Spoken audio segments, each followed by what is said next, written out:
পাহাড় পর্বত সমূহকে কেন আল্লাহর নিদর্শন বলা হয়েছে? পবিত্র কোরআনে মহান আল্লাহ রাব্বুল আলামিন বলেন, তিনি আল্লাহ জমিনকে বিস্তৃত করেছেন এবং এর মধ্যে পর্বত ও নদী সৃষ্টি করেছেন। আর তিনি প্রত্যেক ফল সৃষ্টি করেছেন দুই ধরনের। তিনি দিবসকে রাত্রি দ্বারা আচ্ছাদিত করেছেন। এতে অবশ্যই চিন্তাশীল সম্প্রদায়ের জন্য নিদর্শন আছে। সূরা রাত আয়াত সংখ্যা ৩। পাহাড় ও মহান আল্লাহর বিস্ময়কর সৃষ্টি। পাহাড়ের সৌন্দর্য মানুষের মনোযোগ আকর্ষণ করে। আল্লাহ তাআলা পৃথিবীতে পাহাড়ের ওজন স্থাপন করে প্রাকৃতিক ভারসাম্য রক্ষা করেছেন। পাহাড় সৃষ্টি করা হয়েছে যাতে পৃথিবী নড়াচড়া করতে না পারে, দুলতে না পারে। পৃথিবী নাড়াচাড়া করলে পৃথিবী বুকে বসবাসকারীদের পৃথিবীতে টিকে থাকা অসম্ভব হয়ে যেত। এ বিষয়ে কোরআনুল কারীমে বলেছেন, আমি জমিনের উপর সুদূর পর্বতমালা সৃষ্টি করেছি যাতে তাদের নিয়ে পৃথিবী ঝুঁকে না পড়ে। সূরা আম্বিয়া আয়াত সংখ্যা ৩১। অন্য আয়াতে বলা হয়েছে, আর আমি পর্বত সমূহকে পেরেক স্বরূপ সৃষ্টি করিনি। সূরা নাবা আয়াত সংখ্যা ৭। পবিত্র কোরআনে এই এক সময় অনেকেই বুঝতে পারেনি, তাই তারা কোরআন সম্পর্কে নানা বিভ্রান্তি ছড়ানোর অপচেষ্টা করেছে। কিন্তু বিজ্ঞানের যুগে এসে বিষয়টি সবার কাছে সুস্পষ্ট হতে শুরু করেছে। আধুনিক বিজ্ঞানীদের মধ্যে ডক্টর ফ্রাঙ্ক প্রেস সর্বপ্রথম বলেছিলেন, পর্বতের অত্যন্ত গভীর শিকড় আছে পৃথিবীর অভ্যন্তরে। সত্যিকার অর্থে পর্বত একটি ভাসমান বরফ বা খুঁটির মতো, যার ৯০% থাকে পানির নিচে আর ১০% থাকে উপরে। haruniya.com থেকে এই কথা তুলে নেওয়া হয়েছে। পর্বতমালা প্রসঙ্গে পবিত্র কোরআনে মহান আল্লাহ রাব্বুল আলামিন বলেন, আর পর্বত সমূহকে তিনি দৃঢ়ভাবে পতিত করেছেন। সূরা নাজিয়াত আয়াত সংখ্যা ৩২। কোরআনে উল্লেখিত দাবিটি আরো ভালোভাবে বুঝতে হিমালয় পর্বত নিয়ে প্রকাশিত গবেষণাটিও কাজে আসতে পারে।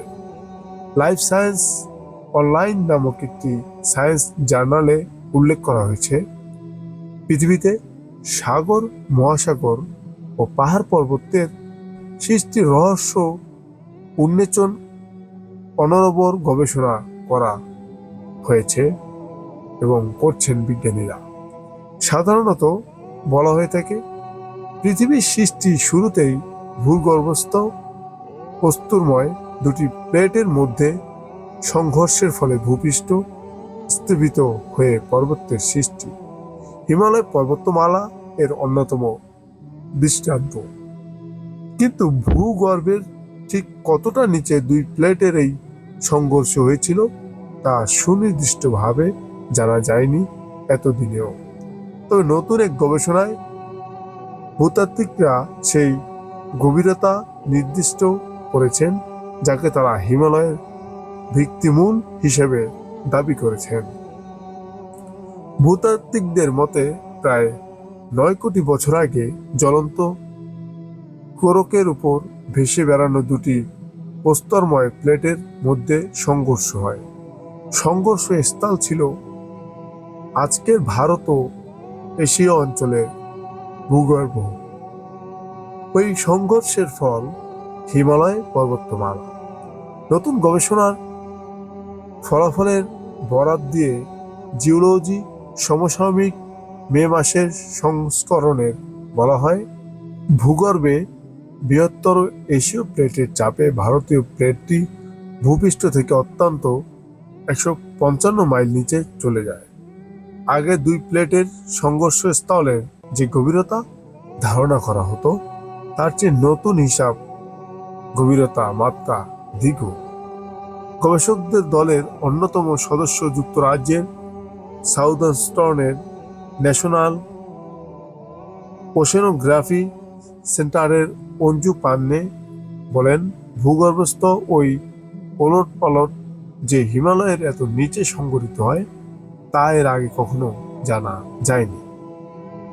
পান্ডে ও তার সহকর্মীরা বলেছেন, ওই সংঘর্ষ স্থলেই হিমালয়ের মূল ভিত রচিত হয়। সংঘর্ষের ফলে পাথর ও মেজারাইট নামে এক ধরনের খনিজ পদার্থের সংমিশ্রণের নতুন একটি স্তর তৈরি হয়। ওই স্তরের উপর দাঁড়িয়ে আছে হিমালয়। সূত্র লাইফ সায়েন্স অনলাইন। এভাবেই মহান আল্লাহ সৃষ্টির মাঝে বান্দার জন্য বহু নিদর্শন রেখে দেন। মহান আল্লাহ আমাদের সবাইকে তার সৃষ্টি নিয়ে চিন্তা করার, বেশি বেশি তার শুকরিয়া আদায় করার তৌফিক দান করুন এবং আমরা কোরআনের আলোকে, হাদিসের আলোকে নিজের জীবনকে চলার চেষ্টা করব এবং আধুনিক বিজ্ঞান এবং বর্তমান যুগের যে বিজ্ঞান রয়েছে তারা সম্পূর্ণ বেশিরভাগ ক্ষেত্রেই কোরআন থেকে তারা বুদ্ধি এবং তাদের এই বিজ্ঞানী কার্যকারিতা ধার নিয়ে থাকে। আল্লাহ রাব্বুল আলামিন ছাড়া এই পৃথিবী কিভাবে সৃষ্টি করেছেন তিনি ছাড়া আর কেউ জানেন না, কেউ বলতে পারবে না। আজকে পর্যন্তই। সবাই ভালো থাকুন, সুস্থ থাকুন। আসসালামু আলাইকুম ওয়া রাহমাতুল্লাহি ওয়া বারাকাতুহু।